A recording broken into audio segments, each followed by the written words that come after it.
ఈరోజు కథ అయితే చూడడానికి చాలా ఇంట్రెస్టింగ్ ఉంటుంది. సో శివ వీడియో బయటకు వచ్చిందా, అందరూ ఎలా రియాక్ట్ అయ్యారు, రోహిణి ఎలా ప్లాన్ చేసింది, ఇదంతా కూడా చూడడానికి చాలా బాగుంది.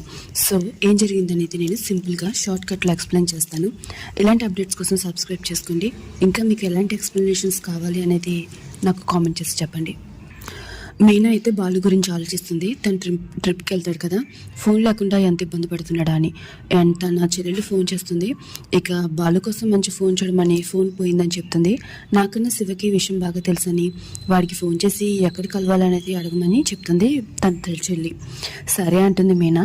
ఇంతలో మీనా తల మీద బలి పడుతుంది. తన బల్లి సిరుగాన్ని వెళ్ళి ప్రభావతి విసురుగానే ఇక రోహిణి మీద, రోహిణి విసిరితే ఇక మనోజ్ మీద పడుతుంది. ఇక అందరూ కూడా మీనని తిడుతూ ఉంటారు తనే కావాలని వేసిందని. సో బల్లి పడితే ఏమవుతుంది అని మనోజ్ ఫోన్లో చూస్తాడు. ఇక రోహిణి అది చదువుతుంది. ఇక తల మీద బల్లి పడితే ప్రాణగణమని, ఇక ప్రభావతికి అయితే డబ్బు కలిసి వస్తుందని, అందరికీ మంచి జరుగుతుంది మీనాకు తప్ప అని చెప్తుంది. మీనా అయితే భయపడుతుంది. నెక్స్ట్ సీన్లో బాలు మీనాకు ఫోన్ చేస్తాడు.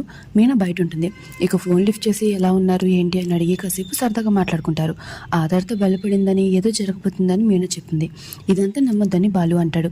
నెక్స్ట్ సీన్లో అయితే రోహిణి తన ఫ్రెండ్ ఉంటుంది కదా, తన దగ్గరికి వెళ్తుంది. ఇక తను ఆల్రెడీ ఆ వీడియో చూస్తుంది. ఇక రోహిణికి వెంటనే ఆ వీడియో చూపించి ఇది చాలా వైరల్ అయిందని చెప్తుంది.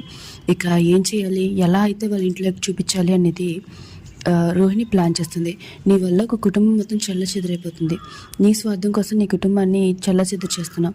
ఇలాంటి కోడల్ని మొదటిసారి చూస్తున్నాను అని విద్య అంటుంది. ఇక రోహిణికి అయితే కోపం వస్తుంది. చూడకు, ఏం చేయాలో చెప్పు అని విద్య అంటుంది. సో తను ఒక లెటర్ రాస్తుంది, ప్రింట్ తీస్తుంది.